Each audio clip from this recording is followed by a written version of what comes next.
All right, what's up, everyone? Welcome back to the Christian Kuntz Podcast. I'm here with my boys Trey and Jesse. What's good? We got Swing, Tiger, no good at golf behind the boards.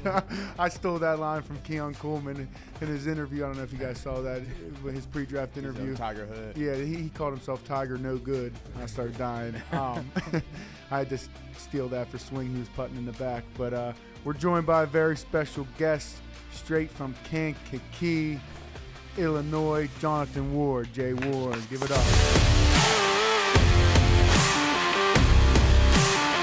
How you feeling today, Jay Ward? Great, brother. Blessed. Can't complain. Jay Ward, I want to get right into it because we were reading up on some stats, some high school stats. 86 touchdowns, 2,600 some yards, something crazy in high school. What was your high school like football-wise growing up? Give me like a little background story on everything from that standpoint. To be honest, like you said, from Kankakee, Illinois, so it's a small town, about 40 minutes outside of Chicago. But my high school, it was actually the smallest Catholic League school in our division. So we played in the Chicago Catholic League, so all our competition came from within the inner city, like De La Salle, Brother Rice, Mount Carmel, Loyola, like all those bigger schools and stuff like that. So our competition was pretty heavy, going against 6A, 7A, 8A state champions and stuff, and then the little 3A school, 40 minutes south. With literally, we had 350 kids in our school. I graduated with like 63 people in my class. Wow. But yeah, it was a small knit school, but it was pretty much ran by people within the area, generations of families from small businesses and things like that. That's where they sent their kids to school at, as far as private wise, but football-wise, we had like the best football program in the area, and that's why I decided to go there because, they were known for giving kids a shot at least to make it to college. Now, Brian was just in here. He was talking about Kankakee, and he did a job site there. They got robbed, whatever. That's a rough area. Yeah, no, it's literally. I describe it as a piece of Chicago picked up and dropped 30, 40 minutes outside the city. You have your ups and downs just like everywhere else, but yeah, it's definitely a roughing-it type of town for sure. Yeah, I was reading that you had decisions to make, whether it was drugs, gangs, or football, and thankfully you picked football and it ended up working out for you. But were you was that really like an option for you in high school, and that stuff was going on all around you? And how did you manage to pick the path of football? And I read about your mom and stuff influencing your life, and how did you manage to get on this right path and be the man that you are today? To be honest, first of all, glory to God, and then my family. They're really religious.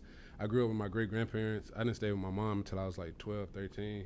She worked nights and stuff, so yeah. My great-grandparents took care of me and my little brother. So it was my great-grandfather who used to always just instill in me, I remember vividly he made me promise one time we were going to practice, because he used to pick me up, take me to every football, baseball, track, whatever practice I was involved in at the time. But he made me promise, he's like, I just want you to promise me that, when I'm there to go and stuff, that, you stay right in the path and, you put your time and effort into sports and school and not the streets and things like that.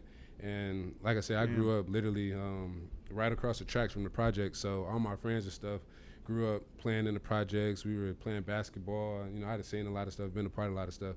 And to be honest, I was going down that wrong path. But I had a talent that I realized early that everybody else didn't have, that just came naturally. So like I said, it was really just my grandfather just, really being persistent and picking me up, taking me to practice every day, making sure I didn't have enough time to be in the streets and hanging with the homies, So that's really glory to him and glory to God. That's cool. That's cool to have somebody like that you can kind of reflect on looking back now that you're in the spot you are. And, I was reading some stuff that, you like to do some charity work, but, charity work that's not like media related. You don't like to do anything that's covered in the media with your charity work. You like to do stuff that's just low key, undercover, no media attention. Does that come from where you came from and you've seen people in your area struggling and you just want to help them and no cameras there, nothing? Or where does that come from, that side of you? Yeah, definitely. I think that's just a small knit part of me that come from that small knit town. We don't get a lot of publicity. We're not known. Nobody knows who or what Kankakee is, So I think it just comes from trying to be different from what the world portrays today. Everybody wants to be the face of something, wants to be, you know, more famous than, you know, actually giving out peace and positivity. So I just do things behind the scenes because I feel like that's where the real effort comes into play, having those genuine conversations with genuine people, and just let them know I'm not here for the lights and cameras. You know, I'm actually here because I was once in this same position, the same shoes. That's respect. 1 second. Pull that mic just a little bit to your left. That's right. Yep, right there. Perfect. Yeah, good. Yeah, Jeff. and I wanted to say maybe this is a little bit outside of football, but you hear like the big three. It's you know, unfortunately, like it'd be gangs, drugs, or then, you know, sports, which that's a great outlet. But do you feel that one, it's possible, or two, a calling to like open up other avenues? Not you single-handedly, but maybe speaking into that. But I you know, would you agree that there's even more to offer than just those three routes, and it could be just like education and like other things that the world has to offer? Like, do you find that to be important, or like something that you're also speaking into the kids, like, hey, maybe football isn't your route, but like it doesn't mean you have to choose the other two. Like, you got a lot of other options. Is that something you like try to like one-on-one when you're with these like kids or, you know, young people around? Like, is that something that's, you know, a focus of yours? Yeah, definitely. Just giving light and just giving those different realms of avenues. So like you said, between the sports, drugs, or school, I try to let other kids know that, like, yeah, those are the three main big focus, but you really, whatever you just find passionate and you're super passionate about, just run with that. Because at the end of the day, like, you know, everybody's not going to be an Einstein and everybody's not going to be a LeBron James. Right. But you're the only person that could be you. So you know what you wake up and what you thrive for every day and what you want to be. So if that's something that you really want to do, you know, just lock in and put your time and effort into that, because anything's possible. Like, the odds of becoming a professional football player are less than 1%, you know, and you could become a Hollywood actor. Those chances are higher than an athlete, you know, and I made it out, you know, with that less than 1%. So I'm letting those other kids know that, like, your chances are higher than mine, you know, so you definitely can just lock in and put in the work, and, you know, it'll come to fruition. Yeah, and I think there's obviously, like, music as well, too, but, like, I think leaning into, especially in a social media era, like, it is cool to, like, do the I just seen on Instagram the other day somebody like kind of flexing that they're in a trade and like making good money from that. Like, that is a flex, and like, don't get it twisted from social media about, you know, you got to be doing this and that for it to fit a certain standard. It's like, you know, paying bills, providing for your family, and like exceeding even at something that, you know, that is cool. Like, you know, so I commend you for taking on a responsibility like that, because that's a big thing to take on. Yeah, I appreciate that. Yeah, that's something that I try to tell them too, that it's like, it's nothing corny about taking care of your family. You know, like, no matter how you do it or which way it comes about, it's nothing corny about paying your bills on time, have good credit score, not being arrested, not having a rap sheet, you know, like, those are cool things, you know, when you get 30, late 20s, 40, and you look back on, you know, like, those people that you sitting there and you portraying this image for, that, you know, you're not that, you know, at heart, is just for the time and for the time being. But life is a long thing if you make it. That's if you make it that, though. So don't get caught up doing something that you know isn't right fully at heart, and then you end up in a position that you know you weren't supposed to be in anyway. Yeah, 100%. That's huge. Sure. You mentioned that, you know, you found out that you had a talent that was greater than most guys, obviously, in your area at that point. What age was that when you realized, like, damn, I'm pretty good at football? You always played running back? Originally I was a quarterback. I was a quarterback all the way up to high school, but I didn't have no receivers to throw the ball to. So, so yeah, it got pretty one-dimensional. You know, I drop back, wouldn't find nothing, or coach would make up a play, and he'd literally tell me, like, you know, roll out and keep it this time. Don't even look down the field to see if there's anybody down there. You know, just take off, roll out, and run, and get us this first down type deal. And that came about like freshman, sophomore year, and then I transitioned to running back. But to be honest, I was kind of an athlete all the way throughout. It was just, whichever way to get the ball in my hands. You know, I even played defense, you know, all the way up to high school. So it was just like whichever way is just putting me in position to make plays. Yeah, I feel like, you know, the best player plays quarterback, and the fact that your coach is telling you to just roll out and keep it is hilarious. Yeah. Like, you weren't even That's a good compliment. It's a good compliment. Hey, just roll out. Every guy's going to run downfield. Yeah. You keep it and run. Yeah. That means do it all. Yeah, you're a dog. That was a dog. So you ran track, obviously, too. And now that you mentioned that you play quarterback, Jay Ward helps, he returns punts. So when we're warming up, a specialist, we're kicking, Jay Ward always catches the ball, firing this bitch back to me. Like, now I see the arm now. But what kind of led you to go to Central Michigan? And, your story from there, the stats at Central Michigan are crazy. And there's obviously been some straight dogs come out of Central Michigan, which is kind of crazy. Mac school, AB. The Mac-tion, baby. Yeah, the Mac-tion. So what kind of led you to go to Central Michigan? Is that close to home for you? To be honest, yeah, it's close to home, but to be honest, it was the only offer that I had coming out of high school. Wow. Yeah, so my whole thing was I wanted to get as far away from home as possible, and Central Michigan was that. It was the only offer I had. Well, only offer that I count. NIU came in late after we won a state championship and stuff like that, but I really, I had already shown commitment and loyalty to Central because they were there for over a year, checking in on me, coming down, watching the games, keeping in contact with me and the fam and stuff like that. So it was pretty much a no-brainer to go there. And then that whole story within itself is crazy because, like you said, high school I had a lot of numbers. I'm in the high school Hall of Fame for numbers and touchdowns and stuff like that. Me and James Robinson, we both had great careers, and we ended up short on the spectrum as far as recruiting, but it all worked out for a reason though, because my first visit at Central Michigan, I slept the whole way going up there to the school, and when I woke up, the first street that I seen was Preston Street, and that was the name of my grandfather, that got me installed. And it even gets even deeper than that. So the first summer workouts that we had, when the rookies and stuff, freshmen come in and we're doing the fall training and stuff.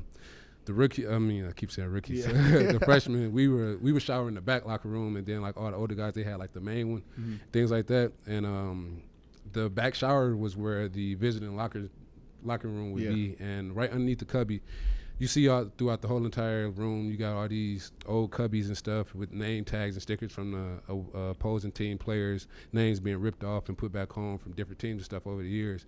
But literally, it was a vivid, I got it on my phone actually, it's a vivid sticker that sits there and says Preston Williams. And that's the first and last name of my grandfather, which is crazy. That's crazy. Wow. In the locker room. In the locker room. I got it. It's crazy, though. I have to show you. I got the picture on my phone still to this day, but it's crazy, though. His first and last name, the only one that's visible, the only one that's eligible to read and everything. And like I said, out of all places and all times, it's crazy that caught my attention. Because I never got to tell my grandfather that I had even received a Division I offer or anything, because he passed away the first day that I got an invite to this junior camp from the University of Michigan. So all of that, it just played into just the path. Yeah, no, it's crazy. Yeah, that's so crazy, especially with him telling you it's like he's watching you on your promise. Yeah, no, literally though. So he guided me there, you feel me? Every path was for a reason, and I feel that's why I didn't have too many offers and things like that, because I would have got caught up in the light, trying to go to the biggest school or what was more flashier or this and that. But literally, he grounded me and showed me where I needed to be, and that was literally led me straight there. So that's amazing. That's cool though, because you're talking about the real importance of actually staying where you come up. You know what I'm saying? Yeah, some guys have a tough time trying to really figure out where they want to go to for college. They get caught up in the lights and the numbers, right? But you decided to go somewhere based on what your heart was telling you. Exactly. So please, tell the kids out there how important it is to go where it's most fitting for you and not going where the lights are taking you, because I feel like a lot of kids get stuck there. Yeah, no, it's definitely go where you feel at home and where you're wanted and value that, everything. It's, it's cool from the outside looking in. You got the Big Ten, the SEC, you got the fast cars, the limelights, the Saturdays and all that stuff, but you can still make it from a, small school in a rural area of Michigan that plays on Tuesday nights, so it's it doesn't matter, the field is the same length as the SEC field, so it's all about what you do in between those lines, to be honest. So definitely. Talk about a little Mac-tion playing on a Tuesday night. We obviously know what it's like to play on a Thursday after playing on a Sunday, and vice versa, Sunday, Thursday, whatever, Monday night, whenever we play. What was that like playing in the MAC? You playing on a Tuesday one night, Wednesday, what the hell? I don't understand why they do that. It's great because football's on every day. Got to give them some more love over there in the MAC. They do. The MAC is good football. People will hate on the MAC, hate on obviously NEC, Duquesne, and all. You get your shit in the locker room, people talking shit, but if you're good enough, they're going to find you. So Right. talk about a little bit, what it was like playing on a Tuesday night, like class-wise, travel-wise. Bro, it was so crazy. Like, playing on Tuesdays and Wednesday nights, for one, like you said, it's just like, what the hell? Like, Yeah. like, you just worried about classes and all other different kinds of things going on throughout the week, but having to pack up and get on the bus and go play, and then, some games you might have a few fans out there, but most of the time, wasn't nobody but the players and the band, for the most part. But literally, though, but Big like ass scrimmage. That's what it sounds. yeah, literally, though. But you come back then, like, getting back to school 2, 3 in the morning, you got class at 7, 8 in the morning, and they still expect you to be there. And they're doing class checks too the next day. But that's another story for another time. You get cool with the class checkers. But but no, yeah, it was definitely humbling though. But I guess they had to do that for TV time because all the other schools take up TV time during the weekends and stuff. So, it was cool. But yeah, I definitely think they could give us a little bit more Friday and Saturday, action instead of just putting us on a Tuesday night. When you got the kids in bed by 9. 100%. So at what point, at Central Michigan, obviously you had some crazy stats, some sophomore, junior, you redshirted, but sophomore, junior, senior year. At what point did it come to you like, I got a shot to make it? Were scouts coming in to see you? Were your coaches telling you? Who was telling you? Or were you just kind of head down grinding? Because, you work your ass off, and I see that every day. But like, when did that realization come that, damn, I could make it to the NFL from Kankakee, Illinois? I think that came about after my sophomore year. I had a good sophomore year, broke 1,000 yards and stuff like that. Agents and stuff started coming out the woodworks, talking to me, and I'm sitting there, I'm like, okay, I really have a shot. People are talking to me, they want to represent me and things like that. But that following year, going back to being grounded and not looking to the future, that junior year, I ended up having like the worst year ever throughout my whole entire life playing football, looking into the future and thinking about leaving early, thinking about all the things I'm going to do, how I'm going to set my family up, how I'm going to, move strategically and things like that, but wasn't present in the moment. And we ended up being like 125th out of 127 schools at like the lowest, football team in the whole FBS and FCS. So we went like 1-10 that year, or however many games you play in college, 1-11. Yeah, we only won like one game, and it was crazy because, like I said, coming off a good sophomore year, making to a bowl game, things like that. I had teammates like Tyler Conklin and Cooper Rush, all those guys, they older, so they leaving, going to the league, and I'm out there splitting time with them on the field, and I'm like, they doing it, I could do it too, Right. But it was just all about being in the moment. Then that's when I came back senior year and bounced back, and we had the whole culture change. McElwain came in, that was something different. Like I said, after junior year, I was struggling, trying to think about if this is even still the right spot for me. Should I transfer? All kind of things. Should I switch positions? Like, what's going to give me the best shot? And because this is before the COVID thing, and where you get the extra year and all of that. So, do you think you would have, not to interject, but you think you would have transferred if the rules now would apply back then? Yeah, most definitely, because that was the easiest way out. Yeah. It was easy to run, from the fire at that time. Instead of, like I said, going to the senior year, now you the man. Now you the person that everybody's already looking to, quote unquote, being a man from, sophomore to junior year. But now, like, as a senior, you know how that goes. Like, seniority, like, this is our team. This is, like, what we standing for and not standing for. Then with a whole new coaching staff coming in, it was just, like, really just, it was a time, that was probably the most growth that I developed in this football life, stepping up and becoming a true leader, not being selfish in ways. I remember McElwain came in, I made it a point to be the first person that he sat down and had a meeting with on the team, because I'm like, I'm not going out like this. Like, I'm not going to be one of those guys that could have been or should have been, So when he came in, first day, he couldn't even unpack his stuff. I'm sitting there in his office, waiting, and I'm waiting for him, telling him, like, I'm your guy, you feel me? Like, forget what you heard, forget, what you think you coming into, like, I'm here, like, and I'm not going nowhere. So however we gonna figure this out, that's what we gonna do. And McElwain, he was a hell of a coach. He came in and he bought in with me just as much as I bought in with him, and every week, he expected nothing less of me than a leader and, somebody that he could rely on. And sure enough, that's what happened, and had ended up having a great senior year. Me and my me and my boy Kobe, we went and became the first duo backs to rush over 1,000 yards in the same year. So it was a great year, and we ended up going to the MAC championship. We had we won turnaround coach of the year, and the whole FBS and SES and things like that. So it was cool. It was definitely like a surreal feeling for sure. So what was like leading into the pros? What was like draft day like for you? What was the hype around you coming out? Did you expect to get drafted? To be honest, I thought I was gonna get drafted because it was me and I can't even think of his name. He played in Memphis. He's a running back too, but it was me and him coming out, and we were like the top two, basically like dual threat running backs coming out. And I thought that I had a chance, being able to show versatility on film at slot, at outside receiver.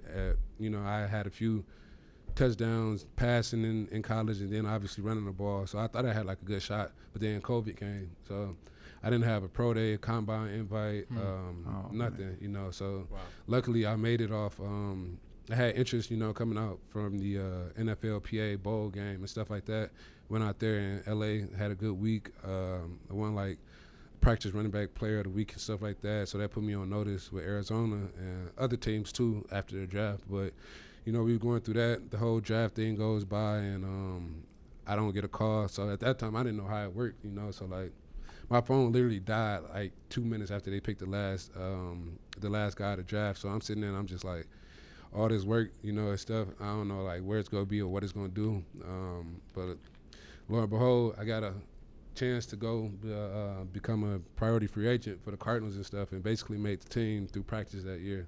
And, and it's crazy though because I took my bags out there, and like I said, I didn't know the difference between an undrafted free agent, priority free agent, or a rookie camp mini invite.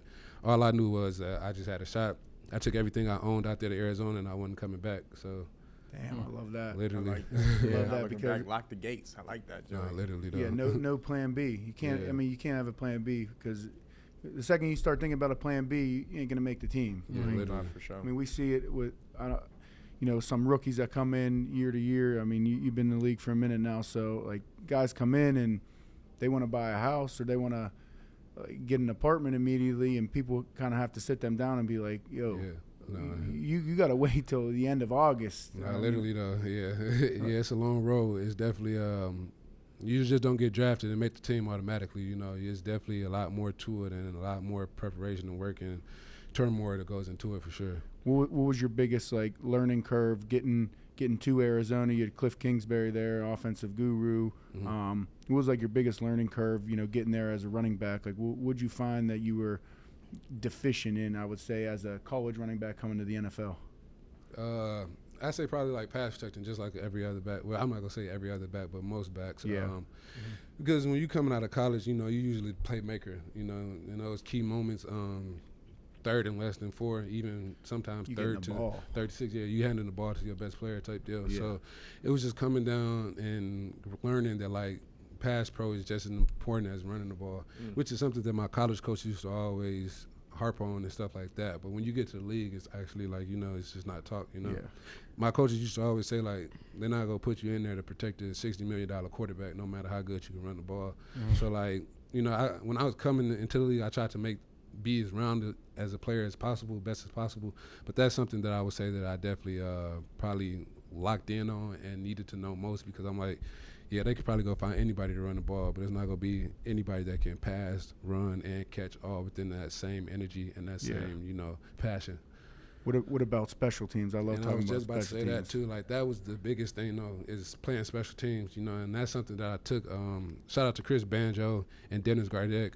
I remember getting on Zoom because, like I said, it was COVID year and stuff like that. So our first meeting with Zoom, they got the whole rookies, and we in there watching doing the meetings and the introductions and stuff like that. But our special team coach, he brought on the 2 vets, which was Dennis Gardeck and Chris Banjo, and they were basically like the old heads for the special teams there, and they were giving out these nuggets and wisdom and stuff like that on how to make the team, what you should do to make the team, and things like that. And I'm just paying attention to everybody else is on the iPad, like nobody's really locked in because they talking about special teams. So I'm sitting there and I'm like, okay, I know this is gonna be my way, because like this is something that nobody wants to do. Like And not even me, I never thought about that from the outside looking in. Like, when you growing up as a kid, you want to be in the NFL and stuff. Obviously, you want to be the person scoring the touchdowns all the time, or throwing all the touchdowns, or catching the touchdowns, or getting the interceptions. Like, but you never think about those parts of the game that go unseen or unheard of, you know. And that was the part right there where I was like, okay, yeah, this is gonna be my way in, because obviously, like, I know I'm not drafted, so they're not gonna put me above the draftees or whoever they had there at the time. They had Kenyon Drake. Like, I'm not coming in and taking Kenyon Drake reps and nothing like that. Yeah. So it's like, this is what I want to do. Like, I want to play football. This is how I'm going to get on the field. Mind you, I haven't tackled nobody since high school, but, like, it's still in me, though. Like, that dog is still in me. Right, like, right. you know, like, I'm going to do what I got to do to make this team. So that's when I went out there, and Jeff Rogers, shout out to Jeff Rogers, you know, he seen that work ethic in me, and he worked with me, and, you know, that was something that he seen I was passionate about just as much as he was passionate about as being a coach, and gave me my first shot. First game, went down there and made a tackle, you know, against Carolina Panthers, and never looked back, you know. So that was literally a blessing my way in with special teams, for sure. What's your favorite special teams right now? You say that again? What's your favorite special teams to play on right now? Oh, kickoff. Ah, okay. Yeah, for sure. Especially with the rule change, these guys are going to get some serious opportunity. Like, dude, you kick a touchback now, ball in the end zone, ball goes to 35. Right. Nobody's just going to give a team the ball at the 35. Never. You know, I don't think. Like, the 30 was arguable. Like, give a team the ball at the 30. The 35 is crazy. I know it sounds crazy. 5 yards, sounds like It's That's a lot. That's a lot. That's a big That's a jump. lot, yeah. for sure. yeah. What's that? So I want to take it back real quick. What's that headspace like when you're, you know, you show up to be a free agent, right? And you have to make the spot. You're going through a routine of, like, you know, going to the field, working out, eating. Like, what is the headspace like in those moments? Because I think that gets overlooked, that, like, you're still human at the end of the day. So are you going back to your place trying to, like, clear your mind? Are you calling guys, trying to get information as far as, like, what's the next thing I could do? Talking to coaches, watching film? Like, what is that like? Because I'm sure that's an isolated time in your life where you're just going to practice and then back to wherever you're living at that time.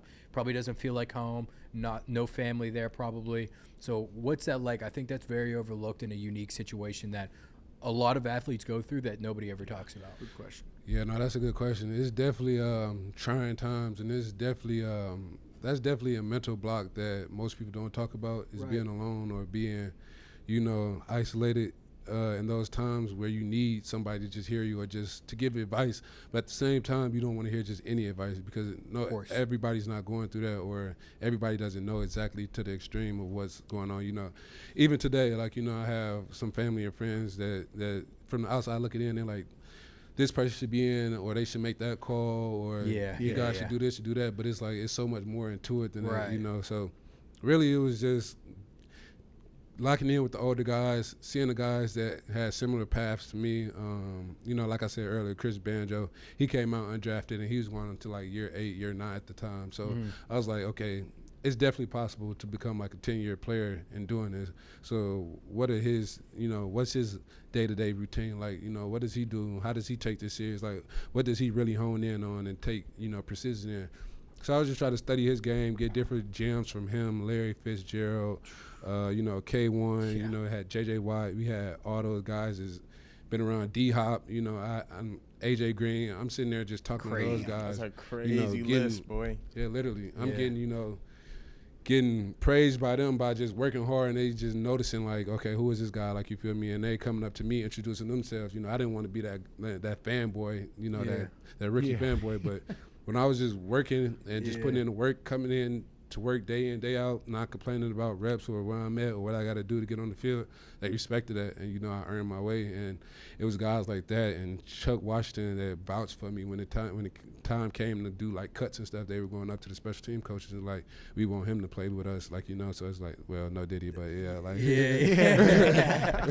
No, that's going to be so cool. And I think and I just want to say this real quick, because you hear about a lot of the, like, you hear about the main superstars, right? Yeah. But a lot of times people don't hear about, like, it's the right situation at the right time. And I think getting recognized by your peers probably has a lot more validation than, you know, actually even maybe obviously you want to step on that field, right? Yeah. But, like, you know, it's a business. Like, you can't come in and just take Kenyon Drake's spot, right? You can't just walk in and just push so-and-so out the door most times, right? And I think that it's probably such a huge, like, you know, I can make it in this league 10 years. Maybe I don't get like the crazy plays or like all of the opportunity, but to just be 10 years in the league, even whether you're a practice squad guy or whatever, like that's still such an amazing feat. And you hear of guys that, you know, hit their 10-year mark, and you'll see it on Instagram. So-and-so, you know, I think it was Laquel Treadwell. Yeah. He hit 10 years. You go to the comments, this bum, this bust. And it's like, bro, like you know what you're saying here. And your peers respect him, I would imagine. So, you know, if you want to talk about that, it's got to be really like nice pat on the back. Yeah, no, it's definitely a good pat on the back, because at the end of the day, those are guys that you're competing to take a job from. And for them to validate and, you know, to give praise to you, that speaks a lot, because at the end of the day, it's only 53 of us that's going to get the, you know, say-so on the final roster. Obviously, you got P Squad and all of that stuff, but it's 53 spots that everybody wants. And for you to validate somebody that's, you know, could potentially take that one spot of you, it just goes to show, like, how much they rock with you, you know. And things like, you know, as far as being 10 years in the league, I used to look at that and used to be like, okay, 10 years active is something, 10 years, it's totally different from 10 years on a P Squad. But to be honest, now, like, being within the fire, I feel like you get more respect being 10 years on P Squad than you do active, because, like, that P Squad, you got to live that life to know what it's like. That's day by day, play by play, every day. Like, it's within the game, it's already little to less loyalty to it, because, like, you know, just how the game goes, you know, it's younger players. You get a new draft every year. It's somebody coming in that's supposed to have more height, that's bigger, faster, stronger, things like that. But to be in that fire 10 years strong, and you coming to work and you putting in the work and putting it on display, even days that you don't feel like it, you don't have no 2 or 3 year contract or something in a clause or something in a contract that can give you, you know, an extra 3 months on the team, or however many weeks that may be. You know, if you're not producing or you're not helping the team on that practice squad, they get you out of there and they bringing a new guy in that same day and wearing your same jersey, you know. So it's like crazy. Being guys that's 10 years in, whether, like I said, active or P Squad, it just goes to show, because at the end of the day, that's a generational talent. You made it a whole generation, you know, being at the top of the game, that less than 1%, you know. So it definitely speaks value, man. You know, shout out to Laquan, because he's right up the road. You know, he played at Creek Money for me. That's like literally a 15, 20-minute drive. That's another guy. When I was coming out of high school, I'm sitting there watching him get all his accolades and stuff. He's coming back to Kankakee, doing like basketball tournaments and stuff like that. I'm like, yeah, that's what I want to do. Like, I want to put on tournaments, and, you know, I want to be the man when I come back home. Like, just not even his hometown, but he's the man around here, just because, like, he gets so much love and so much respect from all of us within that area growing up, playing against each other from, like, you know, like I said, Creek Money and the Richmond Park Raiders and stuff like that, like little youth football teams, like, you know, guys that we all leveled up with, and seeing him like hit those landmarks, it was definitely something to give us more motivation for those that didn't hit that dream or aspirations yet. Love to hear that. I feel like people don't really understand the life of, you know, a guy that's P Squad active, cut, P Squad active. You've been through, it's a whole different animal, and like you said, I like what you said. A guy that's been through that gains a little more respect than a guy that just kind of drafted third round. Doesn't need to really play because they already invested in this dude. You know what I mean? Like a guy like me, him, like guys that are on the P Squad that are fighting that fighting for an active roster spot. Like that's the realest thing ever. It's a play by play, day by day. Like they will have somebody in there with, like if I fuck up, they're gonna have somebody in there with 46 in my locker. It don't matter. Like it's just quick like that, and that's the business. And the respect of P Squad guys and guys fighting for active spots, and then the whole, you know, you're not active this week, you're gonna be inactive. I know you've been down that road. Like it's just it's a different level to the game that most people don't really understand, like the business part of it. So it's crazy. No, for sure. It seems crazy just because you guys got to stay composed, right? And your composure is crazy, man. I gotta give you credit where it's due, because just from the sounds of it, you was only given one offer in high school. You got to remain composed and still go on about your dream. You know what I'm saying? Then on top of that, your junior year doesn't go well, and then your senior year goes well. You got to stay composed, right? So when you go back and you talk about everything that you're talking about, man, all I keep thinking about is this coming from his grandfather, or was he just taught this through this experience that he's had? So which one was it for you? Was it the experience that kind of gave you this humility, or was it your grandfather and what he instilled in you as you were growing? It was definitely I want to say a combination of both, but if I had to lean on one side, it'd definitely be my grandfather. Just because he was the man who he was. Fleeing from Mississippi, you know, he was born in a crop share, so his mom and stuff, she was on a plantation. My grandfather, he literally took a train from Mississippi all the way up to Cadillac, Michigan, at the age of 13, running away trying to, you know, make his own dream, and found his way to Kankakee just by singing gospel songs. You know, he had a good voice, and a lady that he was staying with at Cadillac, Michigan, she told him that, like, you know, had a spot for him, you know, somewhere, and he got involved with Kankakee, met my grandmother, and then that's how, you know, the whole family lineage started and things like that. But it's really just coming from nothing and making it something, you know, literally like nothing but just a shirt and shoes that you got on your feet and no excuses. So it was really just more that turmoil of just knowing that, like, where I come from and where I'm at, like, I was never supposed to be here, but at the same time I know that, like, I can exceed this as well, and it's a lot more on the line than just for me. Like I said, it's for the people that came way before me and the ones that's coming way after. You know, I just always want to break that generational curse. Didn't want to look back and forth and want to depend on WIC or Link or food stamps, or, you feel me, what we gonna do? We gonna pay the light bill or the water bill this month, you know? Right. So it was things like that. So it was never really about, like I said earlier, it was never really about the glitz and glamour, the shiniest or the biggest cars, the fast cars, anything like that. I just wanted to be able to have my bills on auto pay, you know, and be able to go to the store and, like, not have to pull out the bridge card, the Link card, you know, and feel it's embarrassment. So that was like my thing. That was what drove me, to be honest. Like I said, I went to a private school with kids who families own, like, businesses and stuff like that. You know, we 15, 16, they pulling up with 2015, 2014 Nissan Altimas and stuff like that. You feel me? And I'm ride sharing, you know, just to get across town, just to, you know, get to school, or got to walk some mornings, you know, or, you know, got to get up super early to catch a ride with somebody else and things like that. So it was just little things like that just humbled me and grounded me. And I remember I know I'm getting on top, but I remember my mom, she bought us a washing machine one year because she started peeping those patterns and, like, how the other families were compared to us, and, like, we didn't have much. So my mom, she bought us, like, this high-tech washing machine. It was one of the, like, the ones, like, the LED signs on that. And she thought that, like, that was going to make up for, like, everything, which it did, like, you know, shout out to Mom. Like, but she was just trying to give us a piece of that new technology and everything else that everybody had to make us feel, like, somewhat kept up with the cycle and stuff. And I was just like, you know, it's things like this that, like, my mom, she goes out her way to make sure, like, we don't feel too far out the loop, but at the same time, like, I know it's gonna be on me to make sure that we never come back to this loop, you know. So it was just things like that just kept me going. Yeah, that's so dope to hear. Like, I you know, we know what the temperature of the world is right now with social media and what it looks like, and I crave stories like that. Like, you know, I think most of us in this room, like, you know, didn't come from, like, this crazy extravagant life, so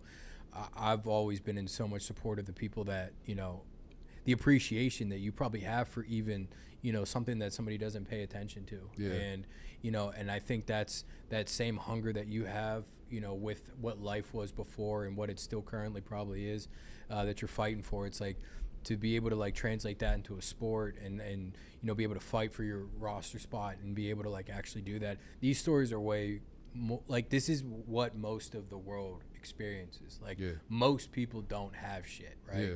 But to, like, you know, have the proof right here and, you know, see you being able to do what you do, it's amazing to see that. So I love it when people open up about that stuff, talking about, you know, like, how a washing machine was, like, a big deal. Like, some people, you know, they'd be like, what are you talking about? No, but that's a lot of the world. Literally. So that's huge. Thank you for sharing that. It makes sense that, you know, I don't want to say it makes sense, but, like, your story aligns, you know, how you grew up, being undrafted, and now the grind that you're going through, you know, Arizona, Tennessee, Steelers, cut, active, Peace Squad, cut, back on the team. Like, it all aligns on, like, how you grew up, and, like, it's kind of crazy that it, like, it fits you. You know what I'm saying? Like, it fits your mold, it fits how you play, it fits how you run, like, how you work. It's not it's no mistake that you're in the spot that you're in. So, like, kudos to you, brother. I didn't, you know, we're locker mates, but you know, you don't get to talk to people like this in the locker room that much. You know what I'm saying? So it's cool to hear the stories outside of football and then how guys grew up, and that's kind of why we started this. And while we're doing this. So I appreciate that. That was dope. That was really dope. I wanna get into after Arizona, going to Tennessee. I'm gonna hit your whole pro career and everything you've been through to that. You get cut from Arizona. What was your mindset and what was your thought process like after getting cut? Were you kind of thinking like, okay, I got great film in Arizona, I balled out, undrafted free agent, they know I'm a worker, going to Tennessee, Derrick Henry was there. What was that kind of like for you? So to be honest, it was at that time in my career, it was more so like I thought I was gonna be one of those players that stay with the same team forever, you know. And I know that's young and naive to think, but it was one of those situations where I thought like, okay, I'm here, I'm doing everything that I can. I made a name for myself, you know, from nothing. So maybe like this can be it if I just do it all right, you know. But obviously NFL is the way it is and things like that. But it all played out crazy because before I got to Tennessee, I was with the Jets for like a week, and I went out there. I was on P Squad, and I made like out there they do things differently. Like they give awards for practice player of the week and things like that. And I went out there and I won it. And the coach got up there and he told like in front of the whole team and stuff, like, we never had a player come in and win practice player of the week first week. You feel me? Do things like that. I went out there, ball, and I ended up getting cut that same week I came in because a D lineman got hurt in the game, and I was the last person added to the roster. So last person added is the first person to go. So ended up doing that, letting me go. They told me, you know, it's all good. We'll bring you back next week if you're available. You know, all of that stuff. But ended up, you know, by the grace of God, Tennessee ended up picking me up, claiming me and stuff, and when I went there, it was like 3 games left in the season, maybe 4. And at the time, I'm just back on the field. Like, I'm just ready to ball. Like, you feel me? Whichever way, whatever happens. I'm just ready to get these checks and just make a name and, you know, hopefully get a chance to make the team next year. Yeah. Come in, Mike Vrabel sees my work ethic and admires my work ethic. I get shots that I didn't even think I was going to get quick. Shots bigger than I got, you know, 2 years at Arizona and stuff like that. I'm getting put in on crucial third downs to make big plays, you know, to potentially expand our season into going against the playoffs and stuff like that, against the Jaguars and all kind of stuff. And then obviously I get another opportunity to make the team next year and things like that. Boom, I messed my MCL up in preseason. The first preseason game, my first carry, I messed my MCL up. And now I'm back to that stuck position, like don't know what's next. You know, I feel like I'm young. I still got a lot in the tank, but nobody knows me. Like, you feel me? Because I didn't have a preseason. I didn't have a combine. I didn't have, you know, draft or any of that. So, like, the teams that knew me, like, they either had to keep in contact with my agent or keep realm around me from what I was doing while I was in the league. And, you know, while you playing, you never think about that stuff, like who's watching you, who's keeping you in mind and things like that. Usually it's like when you're out the door, you're out the door. But luckily, my agent, he did a good job keeping in contact with guys. And different guys from different places move different ways. So that's how I ended up getting Tennessee in the front office. They gave me a shot. Like I said, I loved the way I worked. And when I messed my MCL up and stuff, the GM, he brought me in and he told me, he was like, we're not bringing nobody else in. We gonna wait till you get healthy. Like, we love what you do. Like, and that's when I was like, okay, like, I really got something to me. Like, I can really do this. Because it's like, bro, they know I'm done for at least 6 weeks, you know. And sticking with you. And they sticking with me. Like, they're not bringing nobody else in. They're not looking to move on to nobody else. And he held his word. So shout out to Ryan for that too. That's cool. Because that doesn't happen often. They tell you one thing. Not all that shit is fluff. No, literally, it's fluff for sure. And when I was hearing it, I'm hearing it, but at the same time, I'm like, that's words, but this is reality, you know. But literally, shout out to Rand. He definitely came through and stuck with his word and was a man of his word. Brought me back after the 5th or 6th week of the season and things like that, and I was there throughout the rest of the year. Unfortunately, that whole situation with that year, coaching staff and all that, it fell off shaky. And things like that, but yeah, that next year I was literally back again, not knowing where I was gonna be, what I was gonna do, thinking I'm gonna get picked up, be one of those priority free agent signings in the upcoming year, but didn't hear nothing. And Lord behold, come May, I get a mini camp rookie invite to the Steelers, you know, and You were a rookie minicamp invite for last the Steelers. year. For last real. year, made it off a rookie minicamp. Wow, That's crazy. Wow, Yeah. I didn't know that. Yeah. Because That's a they get grind. to bring in 3 vets, right? 3 Yeah. vets. You were one of the 3 they brought in. Yeah. Wow, and you made and they brought. Wow, that's crazy. I didn't That's a know that. grind right Yeah. there. Yeah. So shout out to Mike T too, because he told me that too during minicamp. He was like, same thing. Love the way I work, love the way I move, love the way I go about business. Pass block. And told me last day of rookie minicamp, he like, I'm bringing you back. I got to figure something out, like, you know, as far as roster spots and stuff like that. But I want you here. And so lo and behold, I went home probably like a week, maybe a week and a half or 2, and came to call back like it's time. So come back type deal. And Stuck to his work. yeah, been here ever since. So it's just been talk a blessing. about like the difference. You know, we got a lot of Pittsburgh people that listen to this podcast. A lot of Steeler fans, obviously. Talk about the difference, you know, and not organizationally, but more so coaching wise, like how good Coach T is. Like we talk about it all the time. Like this dude's like he's captivating. You get in a team meeting and like it's 8 a.m. We're mid-November. Like we getting to that point where we're like, fuck. Yeah. Well, this shit wall. needs to end soon. But Yeah. you know, talk about Coach T's influence, Danny Smith's influence, special teams. I know you're on all teams. He's got you returning kicks, kick return, fucking punt return, punt, rushing punts.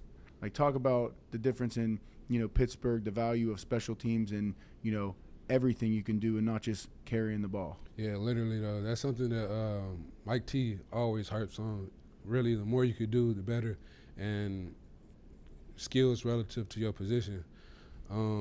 Is really about just coming in and just putting everything that I could display on tape and in front of those guys and let them evaluate how good I am with it. And Mike T, he hones in on that for sure. And I'm not just saying it because it's Mike T or because I'm with the Steelers now, Yeah. but he's definitely like one of the best. One of the for best sure. to ever do it. You know, I'm not going to say the best because I haven't been around everybody, but in my eyes, he's the best that I've been around and been able to take notes and gems from. But like just you said, it's 8 a.m. in the morning. He comes in, he's capturing your attention, and he makes you want to work for him, makes you want to play for him type deal. So it's like I'm not just out here, playing for myself or playing for my family or playing for my friends, but I'm playing for a coach that actually values me, he believes in me, and obviously you know about Mike T's resume and things like that. So like I don't want to go out there and put nothing on tape that's go make him look bad, let alone make myself look bad. So it's just like going out there the Steeler way. Like I said, it's a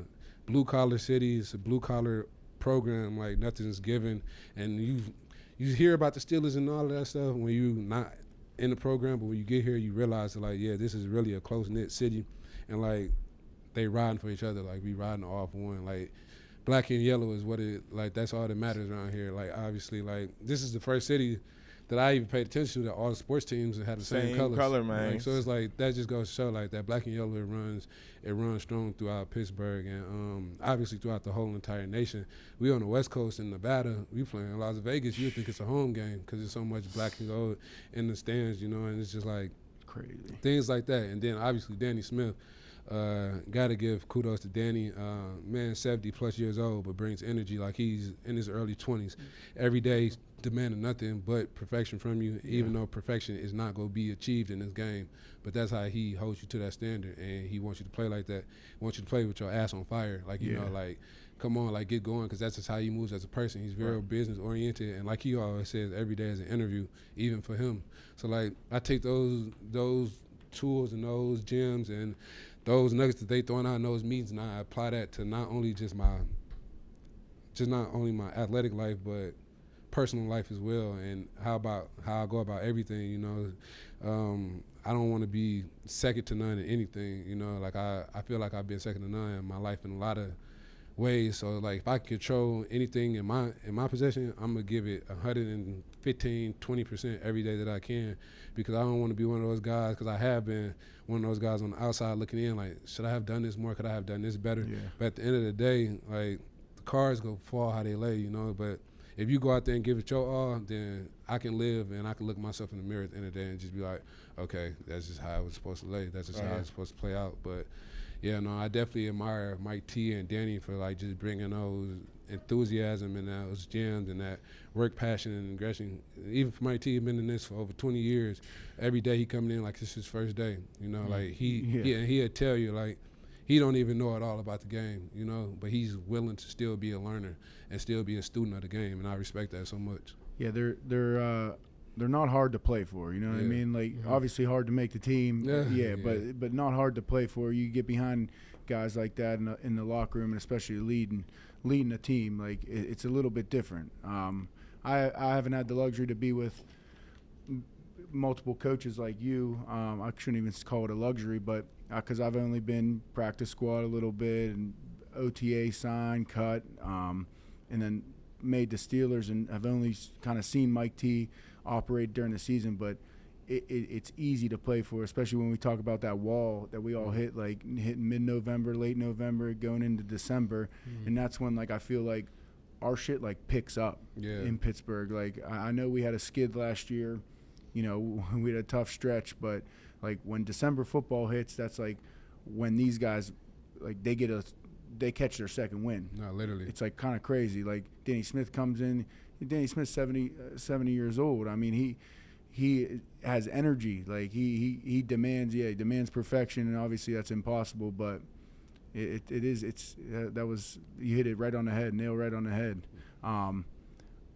That's crazy. It's crazy. Everyone kind of, you know, every guest we kind of get in here, they kind of have they say similar things about Coach T, Danny Smith, the whole organization in general, about being in Pittsburgh, and that's not a facade. Like, that's not fake. Like, for guys to come in here and say that and say it, like, repeatedly, and you hear different guests that you might not talk to, you know, our next guest or whoever our guests were before, but, like, they say similar things about the program and Mike T and Danny Smith, and that's just, you know, hats off to them, because I know people, you know, no playoff win in last whatever and this, that, whatever, but, you know, these people, sometimes they don't know what the hell they're talking about. Yeah, it gets, I mean, you start chasing something, I guess, greater when you're so used to winning, because, like, you know, they complain about the playoff wins and all that, but it's just hard to win regardless. So just winning for those many years straight, like, you know, you got teams, I'm not going to say it, but teams on the West Coast that they'd do anything just to get a one-winning season, you know.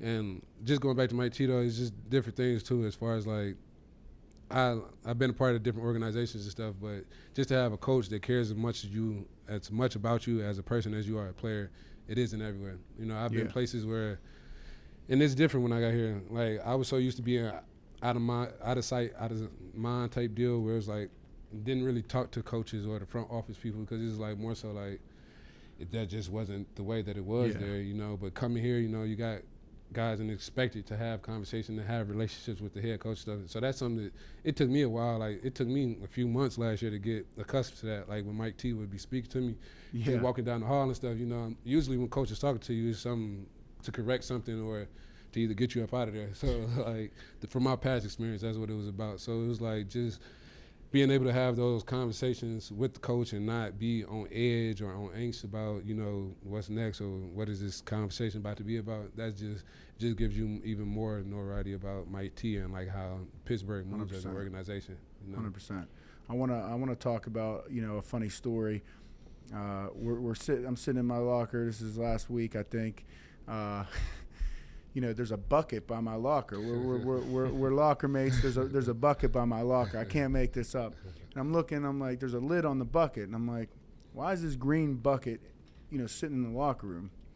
You know, before he was even down there, I think he was up in meetings. I'm down in the locker room getting ready to go get a lift or whatever, and I'm like, I'm gonna open this bucket. Like, what the hell is in this bucket? Like, you never seen a bucket unless the ceiling's leaking, whatever. I open this bucket. There's 10 fish in the bucket. I can't make this up. This dude was fishing in the Allegheny and brought the fish into the facility. He's going to turn into the Incredible Hulk if he ate those fish. I'm trying to tell you. That's what I learned afterwards, too. I didn't know I was fishing in toilet water. So man. You fishing in the worst place possible, dog. I told him, I said, he wanted to get the fish cleaned so he can eat them. I'm like, bro, you're going to have 3 eyes. You eat one of those fish, you're going to have 3 eyes. 3. Nah, for sure. Shout out to Kuntz, because he for sure got me to, I was definitely thinking, like, they were good fish to eat and stuff. I'm like, what? I done caught these. I ain't finna let them go to waste. But yeah, once I found out more about the toxic toilet water, I was like, yeah. Put them things back, man. I told him, I said, we flush the toilets here in Pittsburgh. They go to the creek, Right. whatever the hell we say, whatever the hell we call them. From the creeks, they go right to the river. And then we fishing these fish out. He's bringing them into the facility. Man, That's I'm why I like, smell crazy in the facility. Yeah.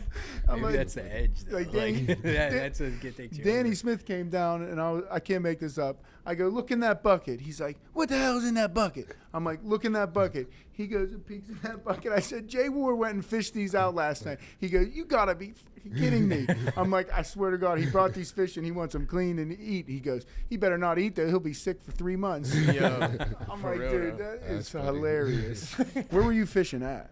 I can't give you my little spot, but you know they be biting. But yeah, Come I got on. a little spot. Where? Right behind the Hyde House. That A little rocky back there. It's rocky. That was the first spot I went to, but then I wouldn't get no bites for real. So then it's a spot not too far from the facility. But it's also another one I go to. I think I know what you're talking about. I ain't Millville. gonna Yeah. kill your spot. But I I think I hope know you where you know. at. That's funny though. Yeah, it's one in going towards Millville too though that I be out there and getting decent catches, decent vibes.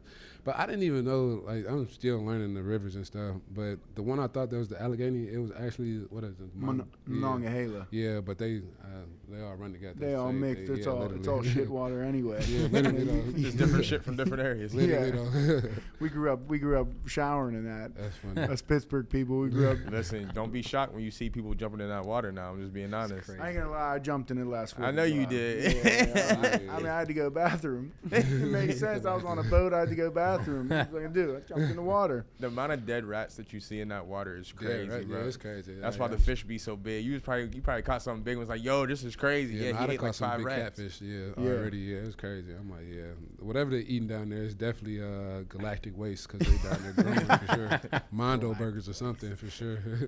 Well, shit, Jay Ward, I appreciate you coming in, man. This is season 2, episode 1. First guest on season 2.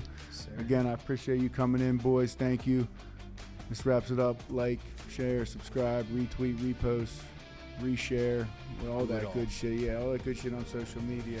Thank you for tuning in. Bang! I'm gonna hit that. Bang! Play that song now.